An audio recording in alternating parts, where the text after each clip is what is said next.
Hace unos días conversaba con un amigo periodista y me decía medio en serio, medio en broma, que a ratos era un poco ridículo esto de comentar la actualidad con demasiada seriedad, como si se tratara de algo que se puede explicar o entender racionalmente. Y me recordó una conversación que tuve hace años con Osvaldo Andrade, creo haberla comentado varias veces, en que mientras gobernaba Bachelet, cuando le pedí explicaciones acerca de un error del gobierno que parecía demasiado grotesco, demasiado burdo, me dijo algo que no se me olvidó nunca, algo muy sabio. Teresa, la explicación es siempre la más rasca. Y la verdad es que en el último tiempo ha estado marcado por eso, por la rasquería. Por eso voy a hacer un esfuerzo por decir cosas inteligentes en este comentario. Por último, para que tenga sentido hablar durante media hora o 40 minutos. Pero para ser honesta, la verdad es que voy a estar comentando sucesos que podrían estar más cerca del reality que de la política o de lo que teóricamente uno esperaría que en realidad que fuera la política. La verdad es que parte de la rasquería tiene que ver con la falta de autocrítica del gobierno, que ha quedado en evidencia, por una parte, en la negativa de Boric tajante a hacer cambios de gabinete y en la explicación que han dado a propósito de las críticas a la gestión del caso Monsalve, en que todos son responsables menos ellos. Una minuta que circuló en La Moneda, en Palacio, como dicen, en un intento desesperado por salvar a la ministra del Interior y de la Mujer, esto llamar Palacio al lugar en que Boric llega despeinado y en bici a salvar el planeta, es algo excesivo, pero en fin.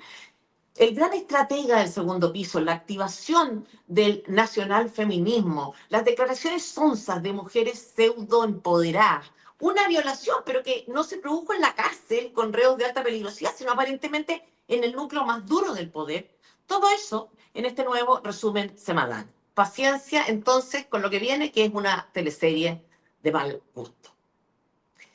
En más de una oportunidad hemos comentado acá que los gobiernos, los partidos políticos elaboran minutas para indicarle a las autoridades, a los funcionarios, a sus representantes en el Congreso, lo que hay que decir, lo que deben repetir, los argumentos que tienen que dar en situaciones de crisis.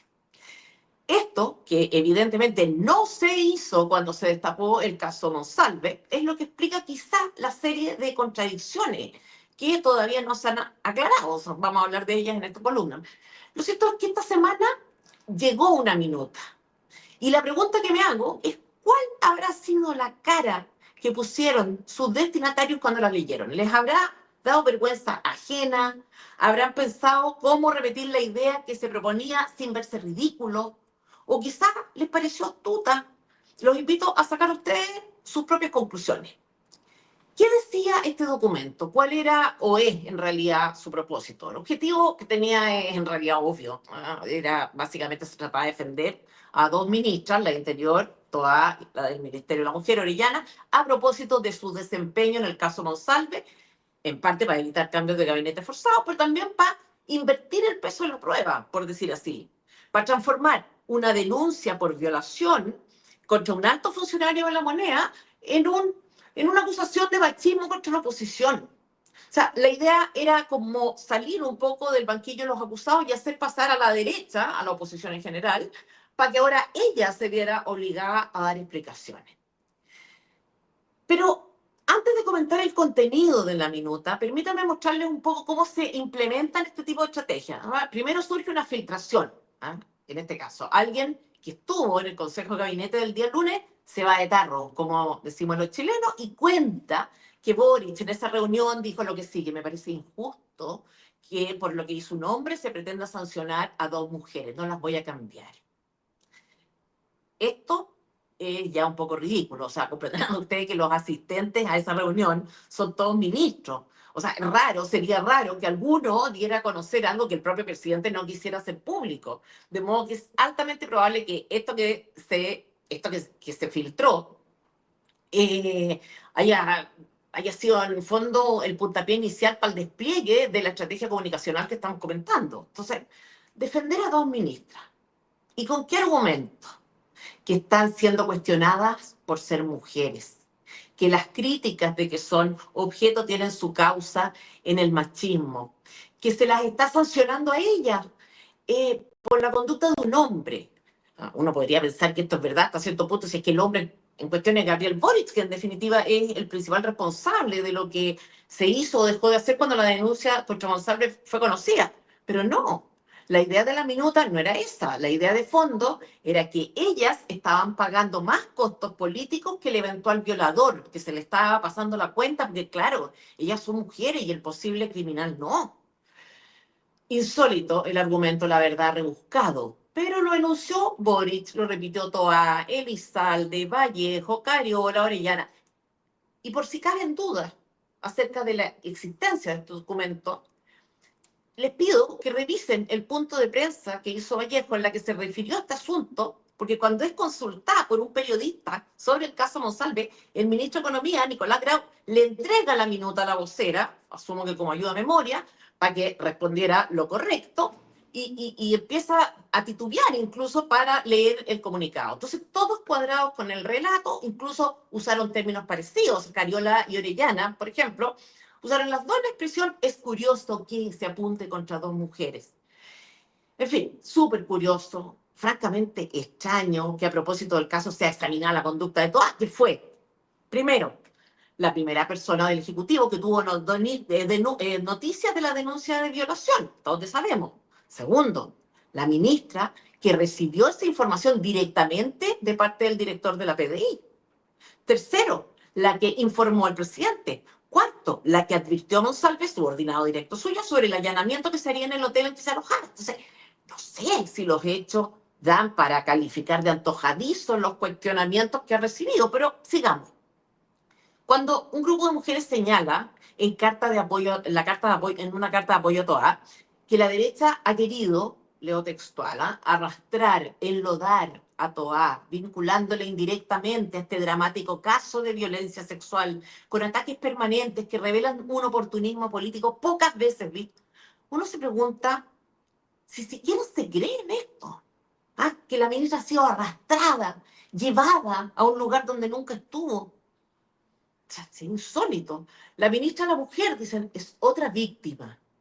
Conforme al comodín favorito de las mujeres de izquierda, el machismo. Pero no sé si sea tan improcedente involucrar. Al final del día, es su ministerio el que aborda problemáticas como las de la violación que afecta a tantas mujeres y adolescentes de nuestro país. Aún así, la minuta la repitieron varios manos. Entonces, Boric se refirió a dos mujeres, Cariola, dos ministras, dos mujeres, Vallejo, dos ministras mujeres, Orellana, dos mujeres, Elizalde, dos mujeres. O sea, usaron las mismas palabras para decir lo mismo, para intentar posicionar a estas dos ministras que están siendo objeto de crítica, evidentemente, en la posición de víctima. La verdad es que, sin entrar todavía en el fondo del argumento, solamente desde el punto de vista conceptual, me parece insólito que alguien considere factible desviar el foco de una noticia como la de Monsanto con algo como esto. Y no creo que se trate de un simple error de cálculo, sino derechamente de una soberana estupidez, o sea, o más bien de una rasquería. Porque acá hay gente a la que se le paga por proponer soluciones en caso de crisis y llegar a esto. O sea, a ver, la violación es un delito gravísimo, ¿no es cierto? Más grave, por ejemplo, que la mutilación. O sea, solo se considera equivalente a la castración. Es uno de los actos más brutales y violentos contra la integridad física y también psicológica de una persona. En el caso Monsalve, asumamos que la denuncia se confirma, estaríamos hablando de un sujeto que contaba con la confianza del presidente, de una de las más altas autoridades de gobierno, y que circulaba borracho, borrado, según su propia confesión, por las calles del centro de Santiago. Segundo, eso mientras subrogaba a Toa y estaba, por tanto, a cargo de la seguridad nacional. Tercero, que se ausenta de un punto de prensa porque le dolía la cabeza, pasar la mona, le decíamos nosotros, los más jóvenes dirían hoy día que estaba con caña. Y cuarto, eso en una semana con cifra récord de asesinato. Pero lo más grave, lo gravísimo, es que ese día habría violado a una subordinada según una denuncia que ella misma hizo en la fiscalía. Pero además, el sujeto en cuestión recurrió nada menos que a la ley de inteligencia, que sirve para recabar información con el objeto de combatir el crimen, pero para hacer sus propias investigaciones, o sea, para saber qué mostraban las cámaras de los lugares donde recordaba haber estado y se presume para destruir evidencia. Entonces, estos son los hechos, ¿ah? Algunos por investigarse, otros confirmados por evidencia del propio general director de la PDI. Estos son los hechos. Entonces, eh, pretender que estos hechos compitan con, ay, somos mujeres y nos atacan porque son machistas. La derivada política del caso, lo que se le cuestiona al gobierno es, primero, que mantuvieran el cargo Monsalve, incluso con varios de estos antecedentes a la vista y algunos confirmados. Segundo, que siendo de tal magnitud la denuncia, siguiera representando al gobierno en instancias oficiales y gozando de las prerrogativas del cargo, o sea, exponiendo en el Congreso, despidiéndose desde la moneda, usando avión fiscal, etcétera.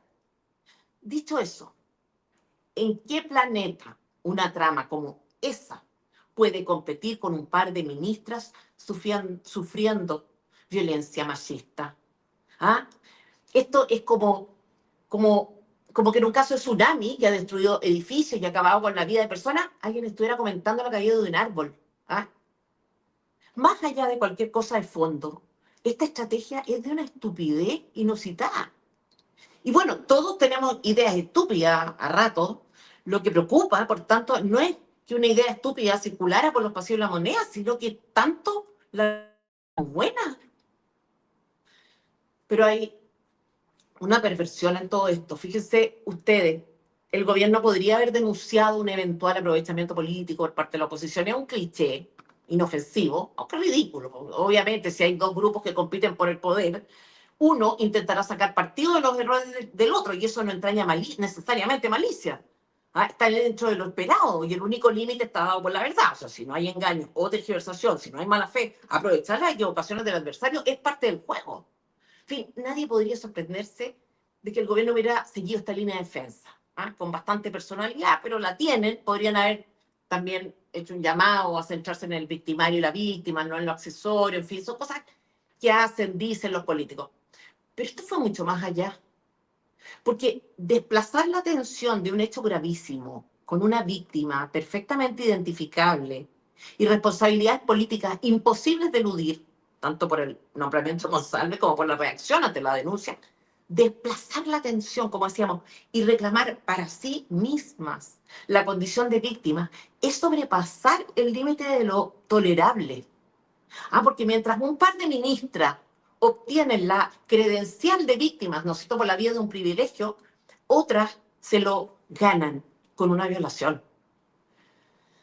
Una víctima es, conforme a la definición del diccionario, ¿no es cierto?, el sujeto pasivo de un delito, aquel que sufre un daño o o muere por causa ajena o hecho fortuito. Si usamos un lenguaje más técnico conforme al Código Procesal Penal, la víctima es el ofendido por un delito. ¿No parece algo irrespetuoso, por decirlo menos, que 1.000 mujeres firmen una carta de apoyo a Toa que la sitúa justamente en esa posición, que caracteriza sus circunstancias de la misma forma en que se pueden describir las de la funcionaria presuntamente violada?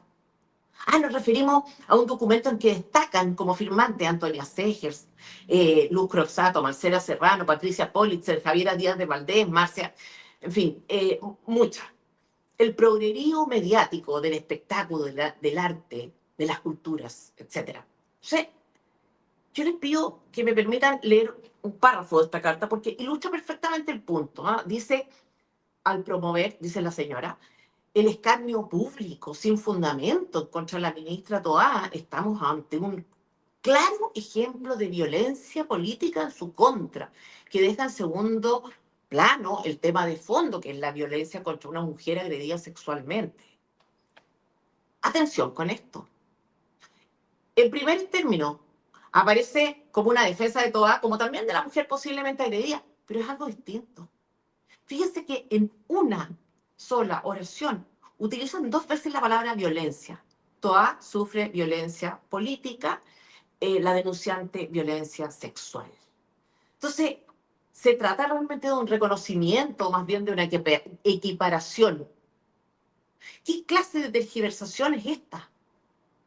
Trivializar un concepto es vaciarlo de contenido, pero también relegar a la oscuridad la realidad de que ese concepto representa. ¿Qué significa la palabra violencia si se puede usar indistintamente para describir la crítica política que puede afectar a una ministra de Estado y al mismo tiempo referirse al hecho de haber sido violada por una alta autoridad del gobierno? ¿Qué tienen en común? la situación de estas dos mujeres. Ah, es que violencia sexual y violencia política no son lo mismo, dicen. Ah, el apellido bastaría para hacer los matices correspondientes y graduar correctamente. Ok, pero el uso de la misma palabra denota en mayor o menor medida una misma condición, la condición de víctima.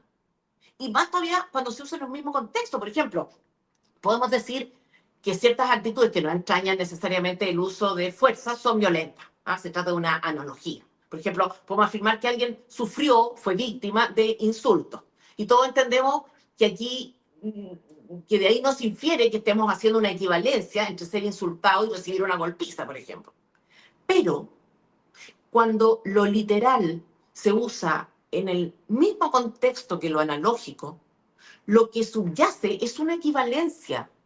Y esto, quiero insistir, es tan inaceptable como frecuente por parte de la izquierda. Por ejemplo, suelen incluir en un mismo listado la violencia física con lo que llaman violencia simbólica, ¿ah? De modo tal que se presenta como dos versiones de la misma realidad, que no se distinguen por su naturaleza ni por su grado, sino solo por su especificación, o sea, como helado de chocolate o de frutilla, el mismo producto pero distinto sabor. Y puedo mencionar, para ilustrar esta tendencia, el artículo 6 de la ley antihombre, de la ley número 21.675, que está descrita así, que instruye medidas para prevenir, sancionar y erradicar la violencia contra las mujeres en razón de su género. Bueno, ese artículo, al describir las formas de violencia, junta violencia de género y incluye en la misma enumeración la violencia física, psicológica, sexual, económica y simbólica. Insisto en la idea, trivializar un concepto es vaciarlo de contenido, pero también relegar a la oscuridad la realidad que ese concepto representa, invisibilizar, como dicen los ciúticos. Entonces, cuando se dice que toda sufre violencia, no solo se exagera, se tergiversa o se miente, también se devalúa el sufrimiento real, físico, de una persona que ha sido violada. Trivializar. Lo mismo han hecho con el concepto de violación a los derechos humanos cuando se usa para referir la tortura, asesinato y de la desaparición de una persona y al mismo tiempo para cuestionar el uso de bombas lacrimógenas para disuadir a manifestantes violentos por parte de la policía. Cuando se usa el mismo concepto, ¿qué ocurre? ¿Qué se devalúa, se trivializa, se menoscaba y con ello a las personas que son efectivamente víctimas. Lo que ha dicho el gobierno es que la oposición utiliza el caso Monsalve para sacar ventaja política. Y no sé cómo calificar este otro tipo de utilización, porque también lo es, que consiste básicamente en pretender que se comparte la posición de víctima, que sufren abusos similares. La estrategia es tonta, pero también insolente. Y eso dice bastante de quienes se allanaron a seguirla. La verdad es que no son víctimas desde ningún punto de vista. O sea, son objeto de críticas, sí. Por hechos ajenos o causas fortuitas, no. Son actos o omisiones propias las que están siendo objeto de análisis. Ni siquiera respecto de Boric y sus personales errores son víctimas. Se trata de mujeres adultas que en cuanto se pliegan a decisiones ajenas deben disponerse a soportar también la responsabilidad que les cae por eso. Lo que han hecho o dejado de hacer, lo que han dicho o han callado, eso es lo que se les ha criticado. Y acá me voy a detener porque creo que es importante señalar los errores con toda precisión, ya que supuestamente todo responde al mero hecho de que son mujeres. En primer lugar, están las contradicciones. O sea, en su primera versión, toda dice que se enteró de la denuncia el día martes, que le transmitió toda la información al presidente, pero que era algo vago, muy general. Boric corroboró lo mismo en su punto de prensa. Ahora bien, resulta que la información la entregó el general director de la PDI y no fue, por tanto, un rumor de pasillo cuyo hilo hubiera que seguir, de modo que uno se pregunta cómo es que está en general la información que provee el jefe de la inteligencia. Ah, tenemos que suponer que le dijo, oiga, ministra, el subsecretario tiene una denuncia, pero no le puedo decir de qué es. Ah, eso. O quizá, ministra, hay una información sensible que usted debería tener, pero no le puedo decir de qué se trata. Los dos dicen, Boric y Toa, que una vez enterados estiman que deben recabar más información.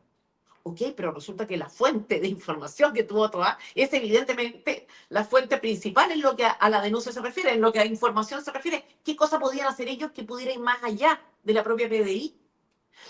Y no quiero decir con esto que hayan actuado de mala fe, sino simplemente que merecen reproche.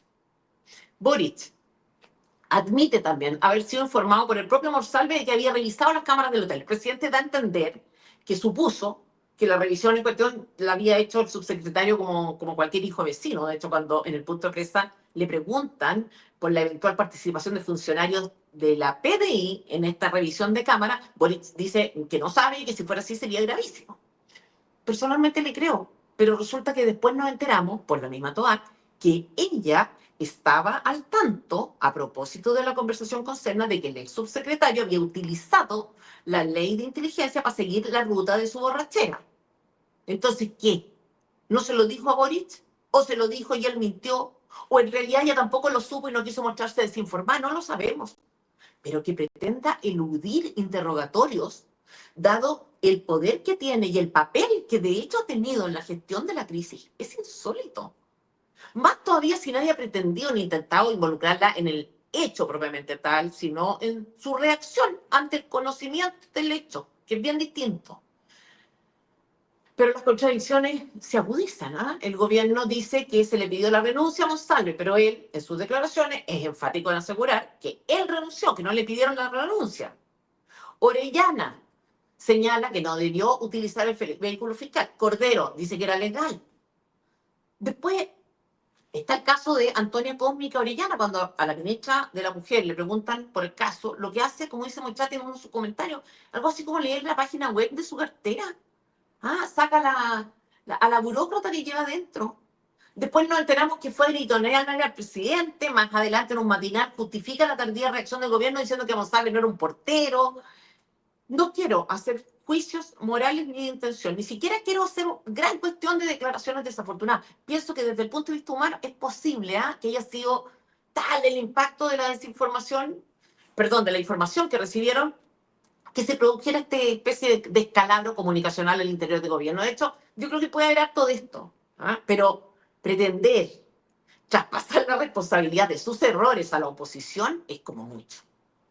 Y ojo, no justifico la frivolidad con que la derecha ha enfrentado el caso a ratos, dando la sensación de que la acusación constitucional parece ser el único instrumento de que dispone para cumplir con su función de oposición, y que más allá de la cuña no hay nada, porque unos dicen que sí, otros dicen que no están disponibles, está bien. Pero entonces, ¿cuál es el plan? ¿O descartada la posibilidad de acusar constitucionalmente queda descartada cualquier otra iniciativa? Las dos ministras, las dos mujeres, como dice la minuta, no son víctimas del presidente, ni tampoco víctimas de Monsalve. Podrían serlo, o habría cierto margen para afirmarlo si se la estuvieran responsabilizando de los actos de Boric, como decía. O por el hecho de no haber estudiado un poco más el perfil de Monsalve. Si resulta, en fin, si se le reprochara no haber evitado los acontecimientos, no hay nada de eso. Son sus actos y sus omisiones los que están en entredicho. Por eso indigna la estrategia, porque se elabora desde el supuesto de que no hay otra explicación posible para la crítica. Las dos ministras, las dos mujeres están siendo objeto de crítica porque son mujeres. Porque si no fueran mujeres esto no estaría pasando. Qué ridículo. Y yo me pregunto si esto se lo creen y la locura ha llegado a este punto, o si saben que no es así, la falta de escrúpulos ha alcanzado ese nivel. Ninguna de las dos hipótesis la favorece. Porque cuando se habla de machismo, se habla en el fondo de arbitrariedad, ¿o no? Cuando, no sé, las feministas denuncian que los hombres tienen un sueldo superior al de las mujeres, aun cuando realizan el mismo trabajo. Apuntan a la idea de una arbitrariedad, algo que precisamente porque no tiene explicación puede asociarse a algo así como el machismo. De hecho, este tipo de estudios que con tanta frecuencia citan las feministas hacen caso omiso de circunstancias que pudieran justificar diferencia, pero no es el punto. Bueno, pues, cuando se dice que esto, que las critican por ser mujeres, lo que se pretende es eso, decir que se trata de una arbitrariedad, de un hecho imposible de explicar de otra manera. Y acá entramos al terreno del caradurismo máximo. O sea, ¿en serio les parece tan antojadiza, tan caprichosa, tan infundada la crítica? Se ha hecho todo de tan buena manera, con tal nivel de prolijidad que no cabe una explicación de esta naturaleza para los cuestionamientos que han recibido. Resulta inaceptable, dice la Carta de las Mil Mujeres, que se use como chivo expiatorio en una situación que involucra a otros. La responsabilidad recae en un hombre acusado de violación y de abuso de poder. Entonces, toda sería chivo expiatorio. Situación que involucra a otros. Parece que porfiadamente quieren reducir el caso a la acusación de violación y abuso de poder que recae sobre Monsalve y que la cuestión suponer que no tiene derivadas políticas, en el fondo siguen las señoras. Son la fiscalía y los órganos de justicia los encargados de esclarecer los hechos. Llamamos al mundo político a poner en el centro el esclarecimiento de los hechos, a velar porque se apliquen el rigor de la ley y las máximas sanciones para este caso que ha golpeado a nuestro país. De nuevo, o sea, este no es un problema político, aunque haya políticos involucrados, políticos bajo sospecha fundada y que dilataron la suspensión, las cosas son lo que son. No, no lo que uno quiere que sean. Acá esto tiene repercusiones políticas, hay responsabilidades políticas. Por eso, vuelvo a preguntarle, ¿se creen todo esto? O sea, ¿en serio piensan que son víctimas de la opresión heteropatriarcal? Dicho sea de paso, da risa esta costumbre que se ha arraigado en la élite política y social de escribir cartas, firmar cartas, publicar cartas que nadie lee, a nadie le importan y nada significan, salvo dentro de la burbuja en que los propios firmantes viven. Da risa también que quienes firman se refieran a sí mismas como mujeres destacadas, mujeres líderes, pese a que son parte del grupo de interés más despreciado por la ciudadanía en su mayoría, que es el de la política. Y también al mundo de las culturas, del periodismo, en fin. Da risa que crean que son capaces de incidir en la opinión pública, pero en fin, los guetos tienen sus ritos y este es uno de ellos. Las cartas, escribir una carta al Mercurio. Vamos a cambiar, hay un antes y un después de una carta publicada por el Mercurio. Bueno, en este caso ni siquiera fue publicada por el Mercurio, fue entregada presencialmente. Ustedes saben que la autoexigencia puede transformarse en un problema serio para la salud mental de personas extremadamente perfeccionistas, pero pucha, la autocomplacencia de nuestras dos mujeres es insólita. ¿Ah? Y si se trata de una mera estrategia política, parece elaborada e implementada por idiotas. En todo caso, y más allá de los múltiples reproches que merece el gobierno a propósito del caso González, no hay que olvidar que el juicio a que han sido sometidas las ministras no tiene que ver con errores políticos de aquellos que habitualmente cometen los gobiernos. Una que otra declaración desafortunada, una pequeña imprecisión, una política pública fracasada. No. Los errores políticos que se cuestionan son errores de mujeres con cargos de gran responsabilidad que se declaran y definen defensoras de la mujer y que reaccionan equivocadamente, de buena o mala fe, da lo mismo, a propósito de una denuncia de una funcionaria, mujer de su propio gobierno, que asegura haber sido nada menos que violada por un subsecretario interior. De hecho, visto así, yo me atrevería a decir que el hecho de ser mujer no es en realidad la razón por la que se les critica, sino una circunstancia agravante de su propia conducta. Yo no entiendo las cosas de esta forma. Para mí un hombre tiene la misma capacidad y las mismas obligaciones respecto a un delito de esta naturaleza. O sea, no veo por qué un hijo, un marido, un padre tendría que horrorizarse menos eh, que una mujer ante una agresión sexual. Pero ellas son las que hablan de sororidad. Las que han reeditado el feminismo en una versión marxista, que se expresa ya no en una lucha de clases, sino de los sexos. Ellas deberían ser las primeras, si reclaman coherencia, en actuar con mentalidad de cuerpo. O quizá ellas deberían estar empezando a revisar sus principios, que desde mi perspectiva sería lo correcto. Porque la verdad es que la forma en que han procedido no satisface estándares generales y mucho menos los que ellas se han autoimpuesto. ¿Qué es esto de amiga, yo te creo? Obviamente una aberración, un eslogan que pone en entredicho un principio fundamental del Estado de Derecho, que es la presunción de inocencia. Pero ya que son frívolas y por lo visto no miden las consecuencias de sus clichés, hoy tienen que rendir cuenta. ¿En qué quedó eso? ¿Cambian el eslogan o insisten en la idiotez? Ninguna de las anteriores. Evaden, eluden, arrancan, se amparan en su feminidad. Son cobardes en el fondo. Porque todo aquel que busca protección en un colectivo es un poco débil. La cosa es que como sea, deben tomar posición y elegir el que sea su preferencia. No pueden ser feministas de ocasión y a la vez defensoras incondicionales de un grupo político determinado. porque tarde o temprano enfrentarán disyuntivas que las dejarán expuestas en su inconsistencia.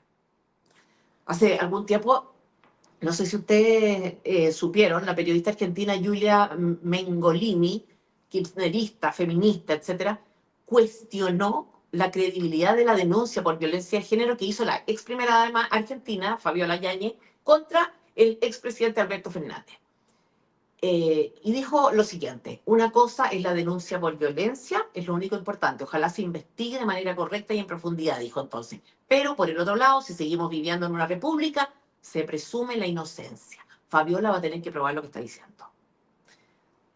Una opinión como cualquier otra, si no fuera porque ella es una de las que, o era una de las talibanas del feminismo, del hermana yo te creo, que es la versión argentina del amiga yo te creo. Era, hasta que pasó esto. ¿Ah? Pero fue bastante más allá, le dijo que yo te creo, hermana, era un lema, una expresión retórica y política destinada a reivindicar el derecho de las mujeres a ser escuchadas tras siglos de silencio e incredulidad. Debía haber sido hermana, yo te oigo entonces. Porque varias personas se tomaron a pecho esto del yo te creo. Y en su nombre se han sumado a funas masivas sin tener el más mínimo antecedente de las denuncias en cuestión. ¿Cuántas injusticias no se habrán cometido sobre la base de esta fe ciega que las feministas predican? Porque hay hombres abusivos y también mujeres. De hecho, a propósito de esta misma incoherencia, Gail Jomans, refiriéndose a este mismo caso de argentino, decía que en realidad es el juez el que debe impartir justicia y decretar culpabilidad o inocencia, que no es el rol del movimiento social. ¿Ah? Fantástico. Se remiten al principio cuando les conviene. Se subordina, por tanto, una causa a una cuestión de poder. La diputada Lorena Fríes del Frente Amplio, lo mismo, la cito, dijo: lo que ha pasado en Argentina con el caso Fabiola Yáñez muestra algo que para mí es evidente, y que es que cuando hablamos del yo te creo, se está haciendo un enunciado político que visibiliza la falta de credibilidad que tenía históricamente en las mujeres frente a los temas de violencia. ¿Ah? Eso era un decir. Precisan, matizan, distinguen, pero a veces, y no con todo. Y yo me he preguntado, ¿cómo se explican este tipo de contradicciones en el mundo político? Porque se ven de lado y lado. ¿Cómo se entienden estas incoherencias? Y vuelvo a la idea inicial. Equivocadamente suponemos que se trata de una disputa de poder con marcado contenido ideológico, pero no es así. Lo que prima es la ocasión de poder, y por eso pasar por encima de ideas que se han defendido no es en realidad una contradicción, sino simplemente una señal. Hay otra explicación que me hace sentido también, y tiene que ver con operar desde el supuesto de que uno es parte del grupo de personas buenas, ¿ah? Cuya conducta, justificada por las también buenas intenciones, siempre tiene excusas. Yo creo que hay ideologías mejores que otras, incluso desde el punto de vista moral. Soy una convencida de esto. Pero de ahí no se deriva que sean buenas todas las personas afines a esa ideología, y viceversa. La verdad es que lo que hemos visto, y lo seguiremos diciendo, es que el feminismo no es más que un activismo político camuflado, en que la causa de la mujer no es más que un instrumento para la captación de adherentes. Y por eso, enfrentar la disyuntiva de elegir entre el correligionario y una mujer será el poder político el que incline la balanza a favor o en contra de sus principios. Y ejemplos sobran. Ahora, tampoco hay que ponerse tan idealista. O sea, el poder es a veces tosco, burdo, a veces son un poco de plata, pero poder al fin. Y detrás del feminismo hay mucho de eso. La mayoría de ustedes, de los que oyen estos comentarios, no son, supongo, grandes empresarios. Hay empleados, independientes, dueños de empresas medianas o chicas, en fin. ¿Qué posibilidad creen que tienen de conseguir que alguien les confíe un presupuesto de 7.200 millones de pesos mensuales?